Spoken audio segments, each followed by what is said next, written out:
And welcome. We are thrilled that you are here today. My name is Mackenzie Tamayo. I am the program manager, one of them with the Small Business Development Center, as you can see here.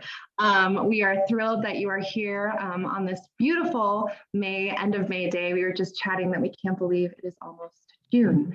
And we're really excited that you are part and listening to this. As we all know, this last year has wreaked a lot of havoc, not just economically for our small businesses, but also for our well-being. And we always like to say at the Small Business Development Center that behind all businesses are people.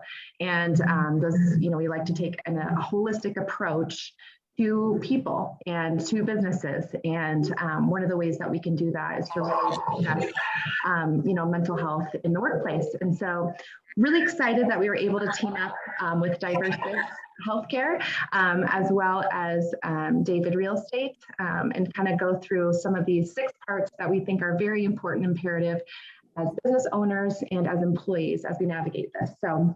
But really quickly, I'd like to thank our presenting sponsor, Caleb David. He's one of the founders of David Commercial. You can go to davidcommercial.com. They can help you with all sorts of things: buying, selling, leasing, advising, investing. So thanks again to him and his team for seeing the value in promoting this series to individuals in the workplace. So before we get started and before I introduce everybody, I'd like to introduce you to our organization, the Pikes Small Business Development Center.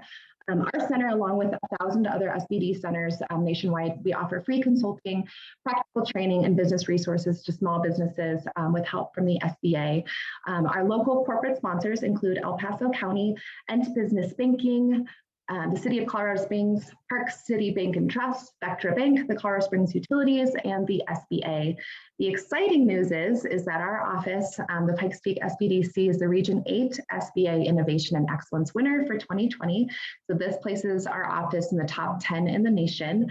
After this webinar, if you have any questions or would like to meet with the SBDC in regards to free consulting or business resources, please head to pikespeaksbdc.org to get started.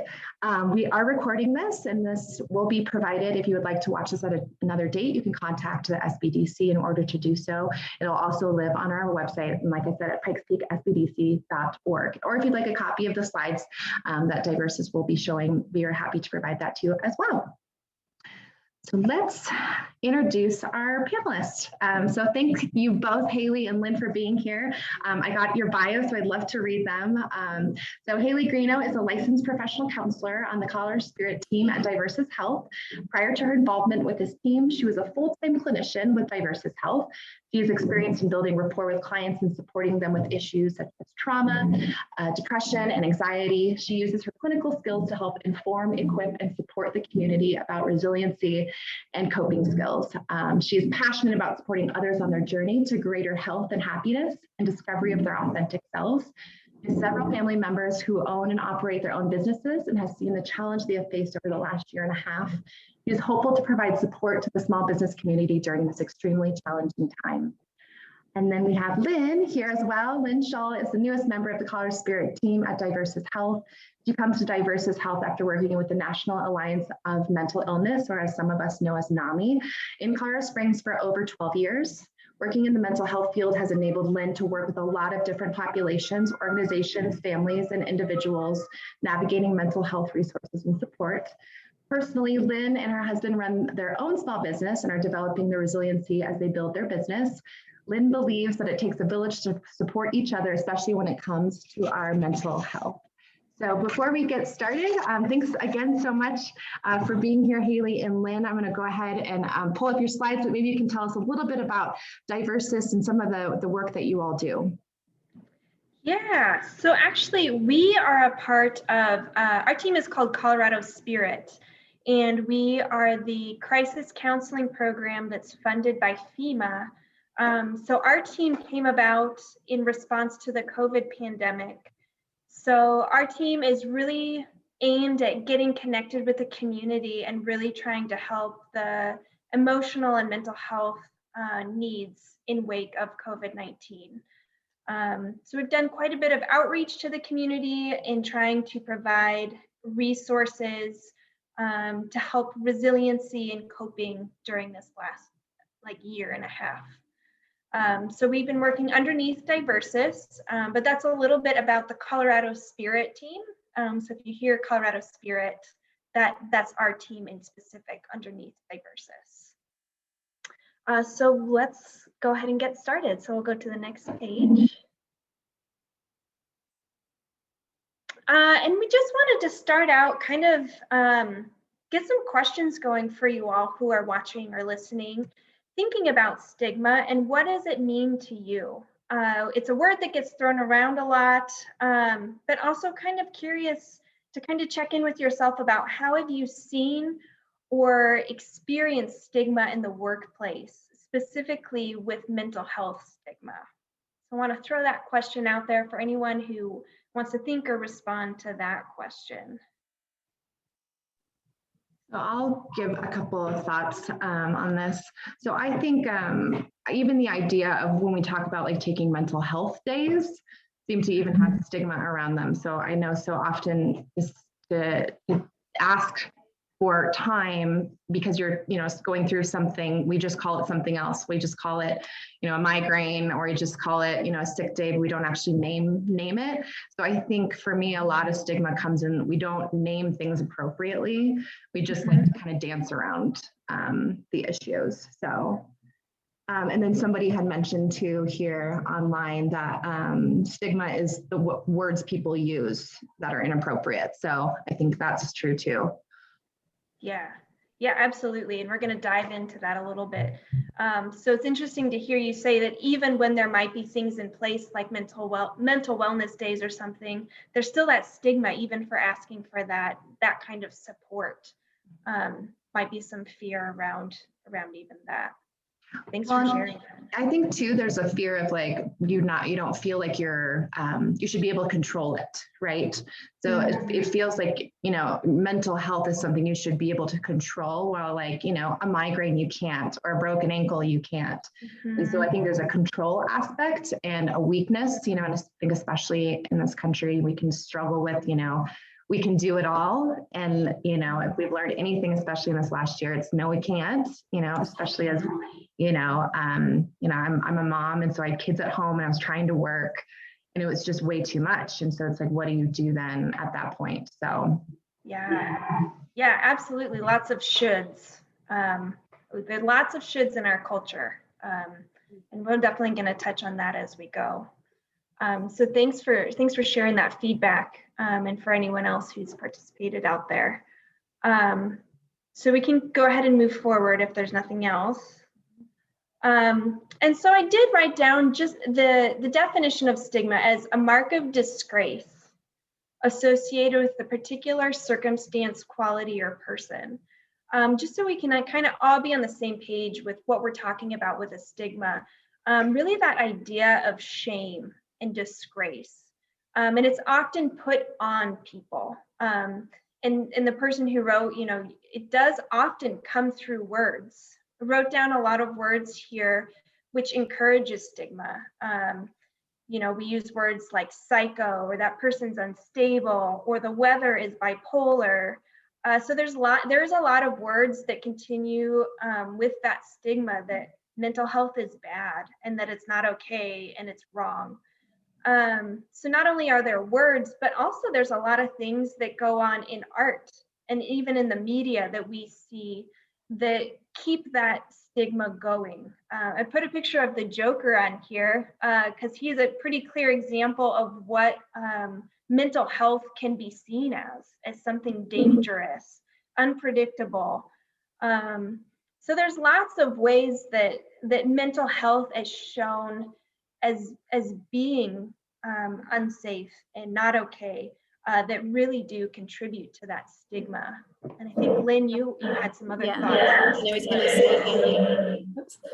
going to say, hey, there we go. So I was just going to say that, what we get to hear on the media is always the most extreme cases, right? And for every one of those stories, there's thousands and thousands of people who are living in recovery with their mental health, and so we don't get to hear about those stories. And so our brains are that's kind of where that stigma plays into, because all we hear are the most extreme cases, right? Or the ones that the media has sensationalized. And so it's good to remember that thousands and thousands of people, actually learn to live in recovery with their mental health conditions. Is there a way too that, because I think I've seen some lists before that talk about, like, instead of using this word, use this word, or like, instead of saying, well, they're just addicted, saying someone's in recovery, that actually, like, the language, like, really can change even just how we talk about mental health in general. So do you have any of, like, recommendations or thoughts about, like, words that are important to use instead of other ones? One of the things I like to use is living with, right? So that person, a lot of times people will say that person is bipolar, or that's, and defining them that, but I like to say that person lives with bipolar disorder, right? So if you think of somebody who lives with diabetes, right, they're not their diabetes, right? But they live with that condition. And so if we can change so that we see the person first and not their illness, or like that, he's schizophrenic. Well, no, he's a person who lives with schizophrenia, right? So just changing the way we think of it so that we see the person first. Yeah. And I love the way you say that, seeing the person first, I think is the bottom line with anything, right? We want to do that in all kind of healthcare. So that's great advice. Yeah, great. I think we're ready for the next slide. So we added here also some myth or fact to go through to kind of dispel some of the stigmas or misbeliefs that are out there about mental health. So myth or fact, not many people struggle with mental health issues.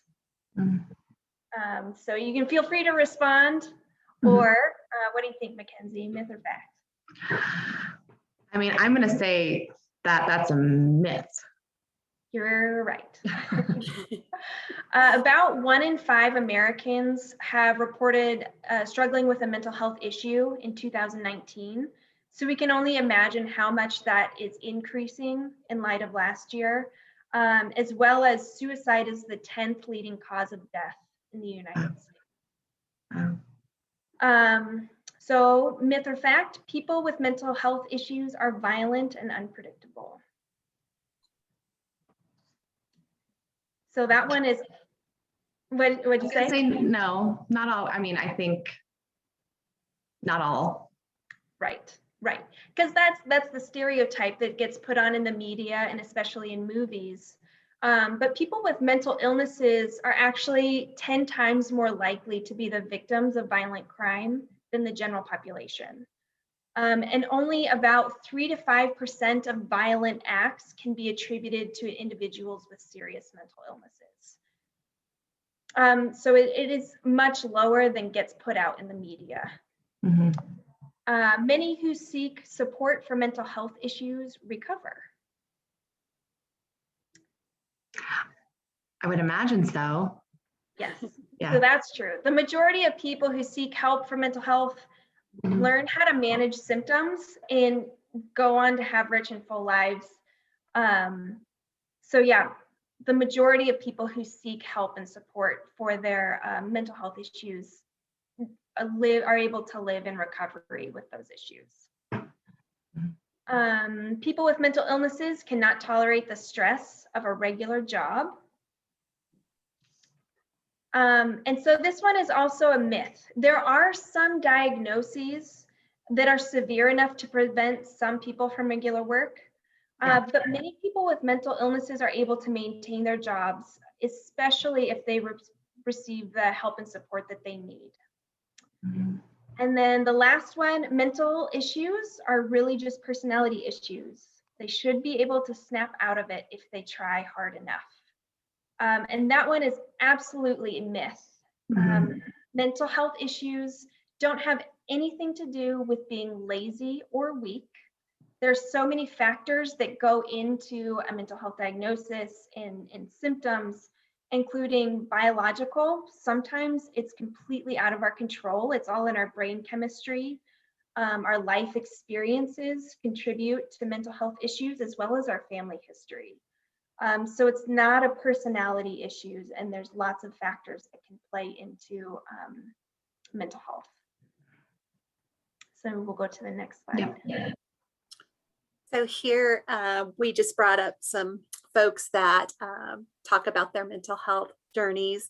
And so you'll see people that you recognize on here. And I think we'd all agree that they're very successful people and they've done quite well in their life despite having their mental health condition. So, yeah. And we did include Isaac Newton up in the corner for those who couldn't read it, because I wanted to include that there's scientists out there, like people from all walks have mental illness and still contribute greatly. When I told Haley, where would we be without him, right? So awesome. All right. Next slide. So now we can look at a little bit about the prevalence of mental health in the workplace. Because as I said earlier, as many as 1 in 5 Americans reported having any mental illness in 2019, which covers all mental illness diagnoses. So anxiety, depression, adjustment, schizophrenia, things like that. So as many as 1 in 5. And 75% of employees reported that they were struggling with an issue that affected their mental health. So 75 employees said that there was something going on in their life that was significant enough to affect their mental health. And 8 out of 10 reported that they didn't seek help or share about it at work because of the mental health stigma. So we can see that mental health issues are really prevalent in our country, meaning more people than we realize are struggling with significant mental health issues. But they're too afraid, or there's so many things that are keeping them from seeking help and support.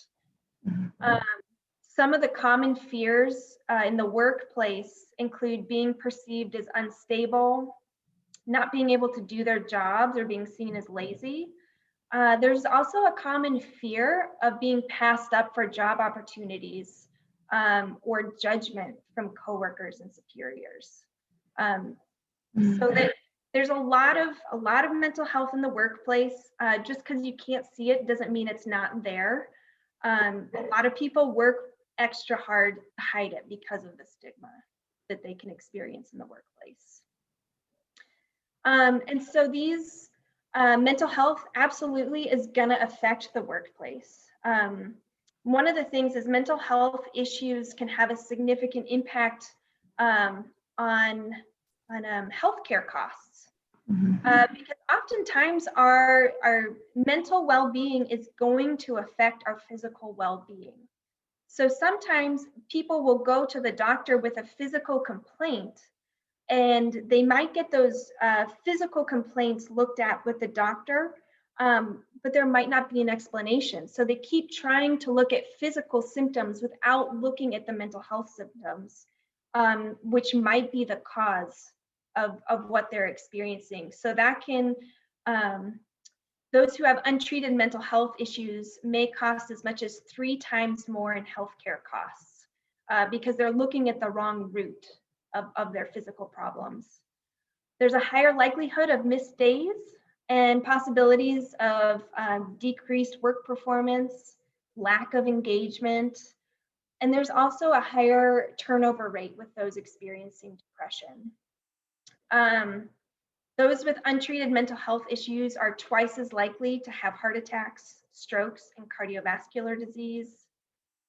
Depression interferes with a person's ability to complete physical tasks. Oftentimes fatigue goes along with depression, and also interferes with concentration. And these statistics are for people with untreated mental health symptoms. So the good news is that 8 out of 10 people who seek help for depression report improvement, and that 9 out of 10 people who seek help for panic attack see improvement as well. So there's a lot of mental health there, but there's a lot of hope and progress for people who seek help as well. Great. So we do have some thoughts and some recommendations about how to decrease the stigma within the workplace. So we'll go ahead to the next slide. And one of the first steps to decreasing that stigma is to really check in with yourself, because all the change that we want to see is going to start with us. So checking in with yourself to see if you have any internal prejudice or judgment towards people with mental health. It might be something we notice in other people and maybe we don't like it, but it's important to check in and see if there's any of that within ourselves. It's possible maybe you see depression as an excuse, or it's just laziness, or using phrases like that person was crazy, or that interaction was crazy. One of the ways we were talking earlier about language, and one of the ways to kind of decrease the stigma is instead of using a label like psycho or crazy, because that's really a judgment word, is trying to break down, okay, well, what do you mean by psycho? Well, they were loud and they were yelling. Oh, okay, so that's what's happened. So getting real specific with your language can be helpful there too. And another way to kind of increase that awareness about maybe your own internal judgments is to choose a day, maybe just an hour out of the day, and see if you notice any thoughts or comments or behaviors in yourself that come up. Sometimes they happen without us even noticing it. So we have to be intentional about paying attention to what might be there for us. And it can also be really helpful to familiarize yourself with common mental health issues and symptoms. Knowing what depression looks like, what symptoms might be, will help you recognize those in employees and maybe even in yourself.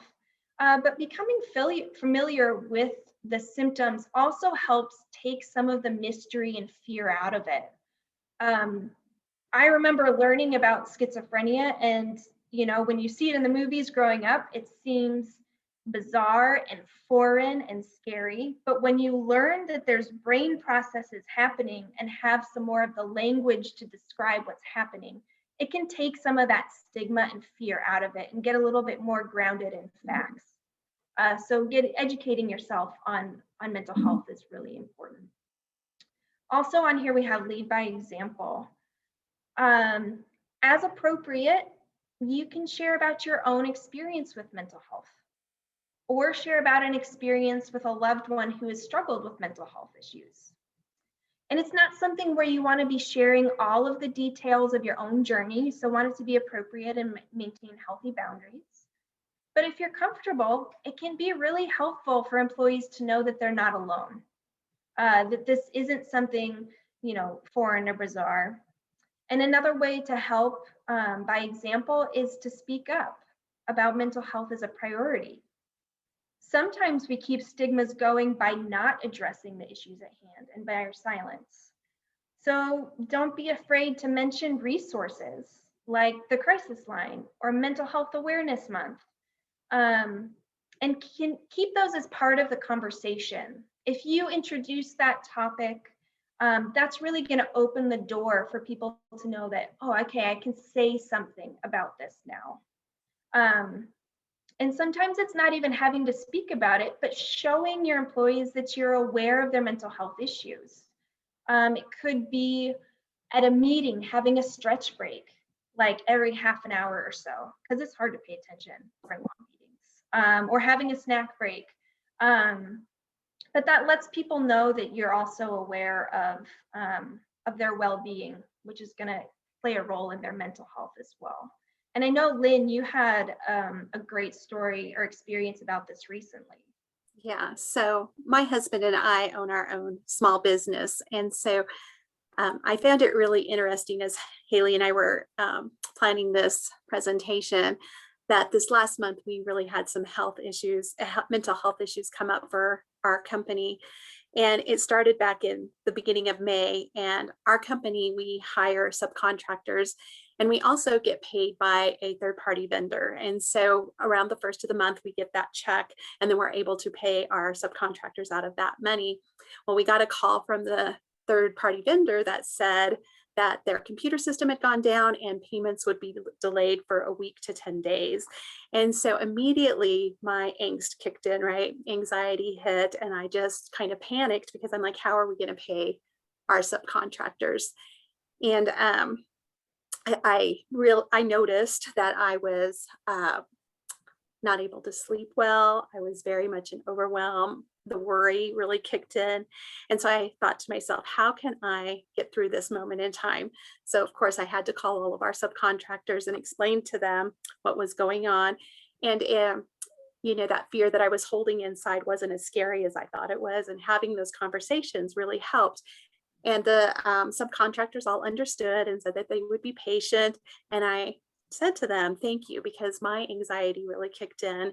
And I really appreciate you guys understanding, it helps me get through this moment. And so very short and sweet about my anxiety, but I was able to share that, which I wonder if in a few weeks later, we would have helped that having this conversation about my anxiety helped with the conversation that we had with one of our subcontractors. So he comes to my husband and I, and he just says, I'm just about to cry. I can't handle life. I can't do this. And we know a little bit of his backstory. So we know that he had just had a breakup with his girlfriend, had ended up moving into a spare bedroom of a friend. His truck broke down. And so we knew about the pileup of events that he was experiencing, right? So he was having life outside of working with us. At the same time, our company is getting busier and the work is more demanding. And so he was feeling very overwhelmed with the workload as well. And so my husband and I listened, and, we understood and we empathized with him. And then we started a conversation about some problem solving and what could we do to support him. And immediately we knew the first thing we needed to do was give him a day off. And so the next day we told him to take the day and just kind of collect himself, prioritize what was important, kind of get his schedule together, that sort of thing. And we had to make some other concessions, like getting another subcontractor to work with him to catch up and different things. But I was, what I felt in that moment really was that we had built this trust, right? So I had started this conversation about my anxiety, which I think might have helped him realize that he could trust us enough to talk about his mental health and the things that he was experiencing. And one of the goals for us was that we wanted to be proactive, because we know that someone who's dealing with anxiety and depression, if it goes on for too long, it could mean an extended period of time off later, right? So if we can catch it earlier and try to help that person, then maybe it won't be as devastating later if it just keeps building. And so as Haley was saying, also, I was thinking about our role as business owners and thinking about how sometimes we take on that notion that we have to be the strong ones, we have to be tough, we have to not be vulnerable. And to an extent that could be true for the most part, because we are in a place of authority, but at the same time, being able to express that mental health is important. And even for ourselves as business owners or leaders, is important, but it is a very fine line that we walk, right? You don't want to go too much one direction of everything's always perfect, and you don't want to go the other direction that it's doom and gloom and we may not have a business tomorrow, or you don't want to put your employees or contractors or whoever's working for you in a place of anxiety or wondering what tomorrow will bring. And so I really experienced that this last month, and it was just a very interesting timing for this presentation. So I really got to experience what that looked like in our business. So thank you. Yeah, and I think what I admire about that part of your story too, Lynn, is that leadership is in such that authority position, and words are so powerful that we, as a leader, you might not know exactly how you're impacting your employees. So you probably didn't know that one conversation might have built that trust, but probably was pretty powerful to hear his supervisor say, "Hey, I've got anxiety too." Mm-hmm. Right. So That's a great story, and the timing. I know. Yeah. It's perfect video. I guess perfect timing, but all worked out well. Yeah. So. Yeah. Let's see. And then the last one underneath lead by example is to openly share about resources, to become familiar with local resources for clients, because that can also help them trust that kind of you have a direction to point people in. And we have we're going to list some resources at the end of the presentation that will be really helpful, because there's no expectation that as a business leader that you are responsible for anyone else's mental health, but it can be really helpful to point people in the right direction to find help. And so we'll keep moving forward. So the next one we focus on is really focusing on how to create a safe emotional environment. And we've said this already, but a lot of it has to do with language. As a leader in your workplace, you help set the tone for what kind of talk and behavior is acceptable. And it doesn't mean you have to continually going around and policing what people are saying, but it can be an opportunity for a conversation, to call out when you hear maybe a judgment or maybe that stigmatizing word, to call it out and have a conversation about that. You know, I heard you say this. What did you mean by that? And I'm wondering if there's a different way we could talk about that. It definitely takes more time and effort to create this kind of environment where it's more discussion focused. But it's also going to be more effective to challenge misconceptions. And it's better than just telling someone don't do that. You're going to help maintain and improve relationships with your employees if you can have a conversation around that. One that's free of judgment. And just to be very clear about discouraging derogatory comments about mental health issues. So if 1 in 5 people report having a mental illness, depending on the size of your business, there's a good chance that at least one person has mental health issues. And so if there is that great fear of being open and honest about it, imagine being that person with a mental health issue and then hearing derogatory speech, and then there's no one to stop it or address it. So for those in leadership roles, it's an opportunity to help demonstrate what's allowable, what's not, and help those people feel safe who may be struggling but don't know how to reach out. But that will help kind of pave the way for being able to get some help and to find a safe person. And similarly, you can make it clear as the leader if you want that you're a safe person to talk to, or you can designate someone so that there is someone in the office or wherever you're working that kind of is that safe person to go to. It's not your responsibility to be your employee's therapist, but as their employer, you play a significant role in their life. And it's helpful for your employee to know that they're not going to be judged or lose out on opportunities if they approach you to discuss mental health issues. And if it's not something that you're capable of, not everyone that's something they like doing. That's where you can designate someone who might be more interested in that, or willing to do that. And there's a training called Mental Health First Aid, where people can learn, again, get educated about mental health issues, and then learn how to support someone, and get them pointed in the right direction to get the level of help that they need. But having someone in the office or in the workplace that can be there to hear and receive that kind of information can go a long way to breaking down that stigma. And so as we keep moving, there's another thing we can do, which is to also rethink sick days is something else. One of the ways that I've heard people talk about mental health is learning how to think about it and talk about it similar to medical health issues. If someone has the flu, you already know why it's not good to have them come to work. You know, the risk of infection to others, work performance won't be good. It's not in the best interest of your employee or the business. So similarly, you know, kind of like in Lynn's story, if someone's experiencing a mental health event or you know, having a rough time, they need time and support to heal and regroup.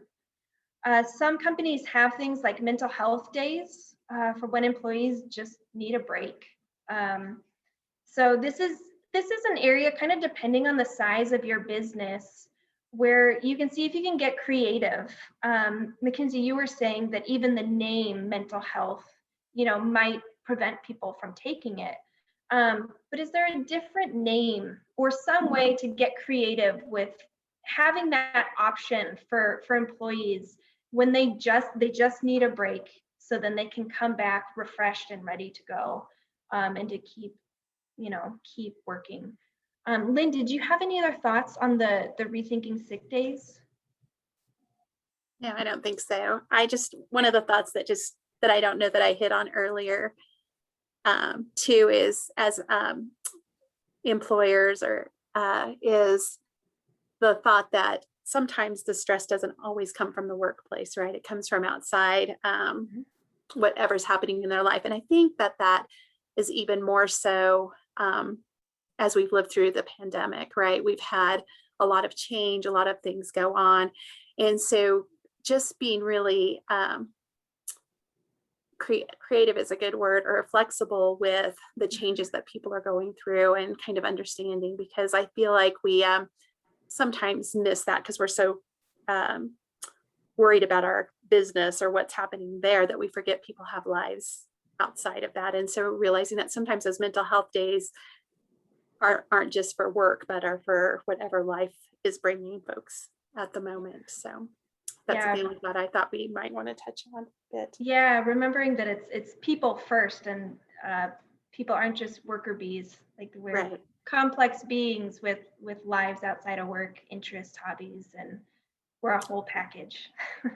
Yeah, thanks so much, Lynn. The other option to help with mental wellness and overall wellness is to think about a wellness program. Depending on the size of your business, there are organizations that can help you plan out a wellness program for employees. I have a slide towards the end that has a couple organizations that do this. But if your business isn't quite that big, there's still wellness opportunities to do, focusing on physical, emotional, mental, and spiritual and social well-being is kind of that well-rounded wellness. But even for a small business, could plan something like a step challenge, or like a healthy eating week, or book clubs, trainings, like offering different trainings for employees based on interests. So there are different things that you can think about that's going to support that well-being of the whole person, which in turn is going to support, people's mental well-being as well. And then I think we'll keep moving forward. And the last kind of idea or that could be possible to bring into your business is to bring in mental health experts to help educate. As small business owners, I would imagine that sometimes it feels like you have to have the answers to everything and to do everything yourself. And that's a ton of pressure. And so it can be really helpful to bring in a local expert, a counselor or a social worker, someone from NAMI, or just an expert to help educate the staff about mental health issues and coping strategies. Mindfulness is really powerful and kind of a buzzword these days, but bringing in people to teach different kind of coping skills can be really helpful, and to take some pressure off of you that you don't have to have all the answers about mental health issues. So really taking advantage of some of the community resources as well. And then if we go to the next slide, I think it's important to remember that you are not responsible for the mental health of someone else. We are all responsible for our own thoughts, emotions, behaviors. However, as an employer, if you're an employer, you have a significant impact on your employees' mental health. And the issues that employees might be facing might come from outside the business. But when they come to work, the environment you create is going to play a role in their stressors. And you can help create a space that doesn't make things worse or harder. So it can decrease or prevent work-related stress as well. So I think that's important to remember. It's still healthy boundaries, that you're not responsible for someone else's mental health, but you can still do things that are going to support them. And so Lynn is going to go over some of the resources that we have that could be good. Yeah, so as we talked about earlier, the importance of educating ourselves and knowing about mental health. So some of the next slides, we're going to show you some of those resources. And first one that comes up here is mental health first aid training. And so mental health first aid is like CPR for mental health. And so it teaches you a lot of education about what the symptoms look like, how to help someone if you come across someone who may be having a mental health crisis. It's a 8.5-hour course. 2 of those hours are self-led online training. So if you're interested in that for yourself or for your business, you can reach Madeline Arroyo, which you'll see her information there on the slide. Okay, we can hit the next slide. The next slide is the Colorado Crisis Line. And this one I feel like is important that everybody everywhere should have this number. And so this Colorado Crisis Line is there for crisis, but it's also there for support. So you don't necessarily have to be in a crisis to use this line.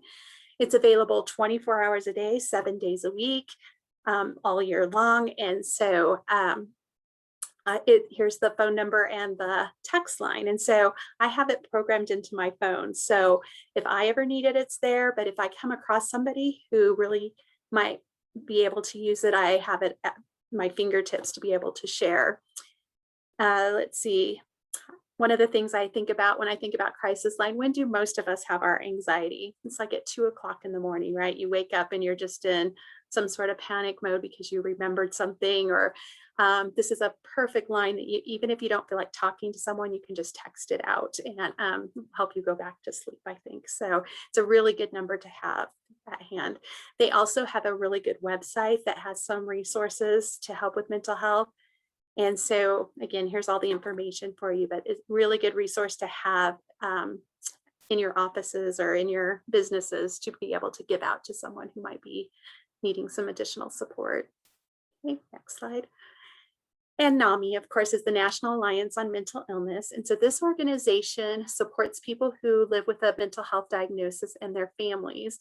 So they offer support and education and resources. And so I always say that if you're navigating a mental health issue in your family, you should start with NAMI, because NAMI will help you navigate the mental health world. So because I'm not sure if this is going out statewide, I went ahead and put the NAMI Colorado State office on there so anybody in the state can get NAMI resources. There's also the local Colorado Springs NAMI branch. And then the National NAMI site has some really good information too to help with mental illness. So all 3 of those are available to look at. Okay, next slide. And then GRIT. And so GRIT is a fun program, which I think would be really helpful to us as business owners. So GRIT is the Greater Resiliency Information Toolkit, and it was created by UCCS to train volunteers to promote wellness among their community members or their circle of influence. So anybody that is in your circle of influence, that you can get some additional coaching training to help them. So at the bottom, you'll see there's GRIT for community members. So that's for anybody. So if you have any employees or anybody that you want to go through that. And then they just came up with another module that's called GRIT for leaders and small business owners. And so this helps you develop strength and resilience with a focus on your business. And so it's a really well done training that helps you navigate how to support your business and your employees in your business. And so the idea is to become a grit coach, and that grit coach is a 5-hour training. It's 5 1-hour modules, and it's just self-paced. So you would sign up at the letstalkgrit.com, and it'll send you the links to the different webinars. And it's really a great program on reaching out to your whoever you come in contact with. And it's just checking in on them. How did you survive the last year? Are you doing okay? Is there anything I can do to help? And being more aware of some of the resources that are available so that you can point them in the right direction. Yeah, and here are those resources for wellness programs. So if that's something you're interested in, some of the companies that provide that, as well as there's one link for ideas about some wellness initiatives that you could do. Those resources are here. And then on the final slide, just the resources that we use to put together the presentation. So if you want to do any more reading on anything that we mentioned, these are some good places to start.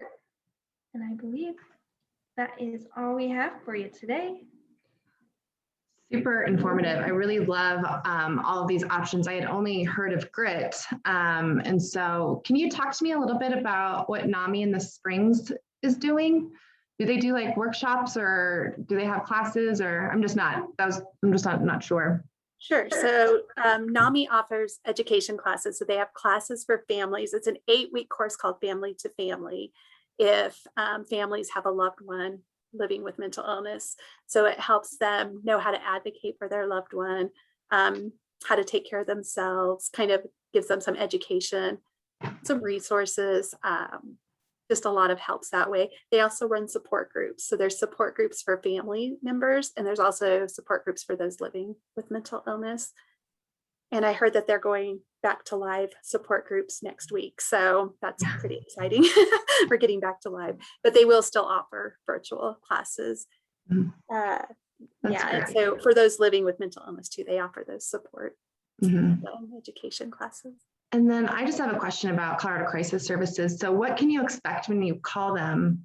Or is just like, can I get a little background on that? Do they like loop the police in, or is it just like separate? So it's all confidential. So they don't even get names. I know for the texting part, when you text, they just ask for your birth date and your zip code. And so they're just getting your birth date so they know what age they're talking to. So if they're talking to a teenager, they know that they're talking to a teenager. If they're talking to a 60-year-old, they're more applicable, right? Right. And so, and then when you call, if you call, I know that there's an option for crisis. So you would push like 1 if you're in a crisis. It'll take you to a crisis counselor right away. But if you just need support, it'll say if you just need support and someone to talk to, push 2 or something like that. So yeah, that's great. And I would go ahead. If I could just add really quick, their main goal, if you push on the crisis line, their main goal is not to just, like you said, call the police. Like that's not what they're there to do. They really want to help you problem solve. So if you're in a crisis, they want to help you problem solve so that doesn't have to happen. So I just want to put that out there. A lot of times there's a lot of fear about calling the crisis line for that reason. Yeah, and that's why I brought it up, because I just do think sometimes there can be kind of, again, a stigma even about that there's just going to be you're going to be in trouble, for feeling a thing or, desiring, or needing to process something with somebody. So I think that's great. I love the idea of just putting it directly. Everybody should put it directly in their phone. So to just have on hand. So, and this sounds like an amazing course, this mental health first aid training. And is this just for businesses, or is this for anybody? Anybody, yeah. So it's for community members, yeah. And Maddie will set up specifically for businesses as long as she has the minimum of 8 participants. You can do your exclusive business if you like, type of thing. She can work that out with you. Well, you can get your all your employees, which would be just awesome to do. Just take a day, literally take a mental health day and do this. So, which would be amazing. So those are just some of my questions. I just think sometimes it's so great to clarify, just the resources that are out there. What can people tangibly use, right? It's not just this looming thing in the distance, actual practical, inexpensive help, or free help that can be provided to your employees as we kind of navigate this in our continuity and resiliency post-pandemic. So really, really great resources. And then grit is fantastic. I actually became a grit coach. So I love the program, and they do such a great, fantastic job. So amazing resources. So I'm gonna stop sharing really quick. Hoping you could tell us a little bit, and I'll pull it up, about what you'll be discussing for the next webinar, like kind of what you'll be touching on for that. Let me pull it up. All right, just doing a quick flip here.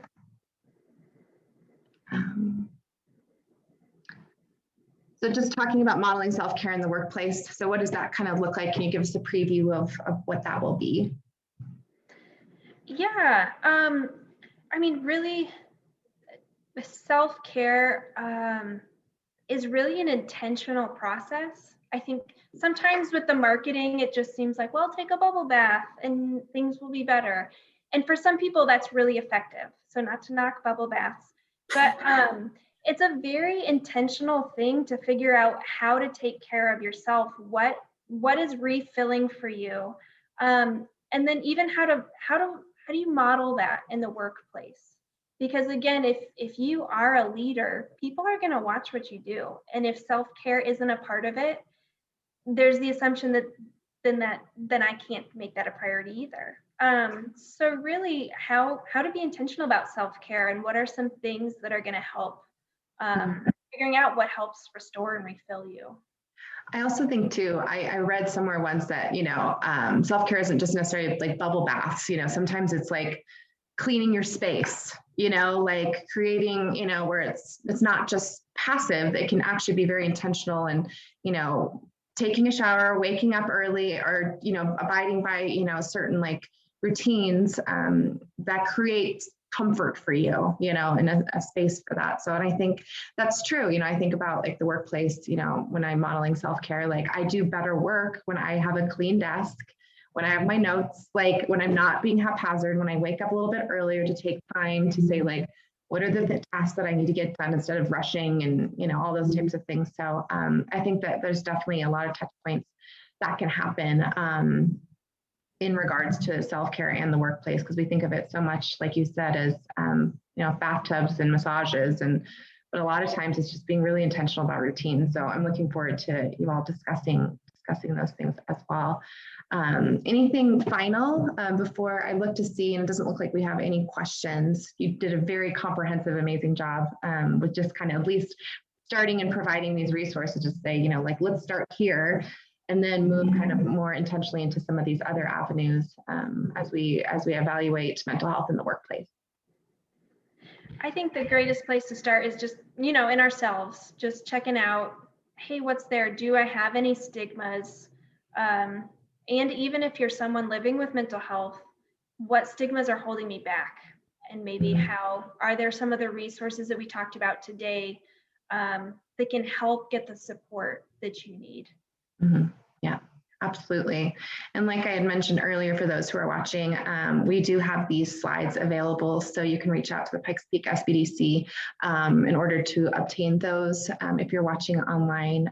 Otherwise, those on the Zoom will be sending these to your email as well, as that you had some great resources there at the end. I love all that good reading, so I think it's great to just at least have the education of it. So, and like we mentioned too, we'll be doing modeling self-care in the workplace June 2nd from 2 to 3. A big thanks to the both of you. Fantastic, so knowledgeable. It's so great to meet you both. Really grateful for all your good work and support for small businesses. It matters a lot. And so, and as we just kind of see, some of these spikes in mental health issues in this last year, I think it's just critical as small businesses that we are taking time as employees and employers to really evaluate some of these some of these things. So, and then again, thanks to David Commercial Real Estate for being our presenting sponsor as well. And like I mentioned before, if you need any free consulting or practical training, business resources, you can contact pikespeaksbdc.org. And we'll put you in touch with this information as well as a wealth of other information for small businesses. So anything else you want to add before we close? Yeah, but thank you for letting us come and have this conversation. Yeah. Yeah. I think the more conversations we have, Yeah. I mean, this is reducing stigma, right? I think this too is, you know, a really important part of the process is having conversations as professionals and business owners is to say that there's a place to discuss this here, and we don't have to, don't ask, don't tell it, or you put it under the rug. So And my other favorite thing is you're not alone in it, right? yes. You think you're alone in it, Yeah. but when you really reach out, you realize you're not. And so it's good to have these conversations and get the support that we Yes. need. Yeah. I agree. Well, I'm looking forward to next week to learn more. And thanks again to everyone who's watching and on the Zoom, and we'll be sure to be sharing this information very soon. So thanks to you both. All right. Thanks.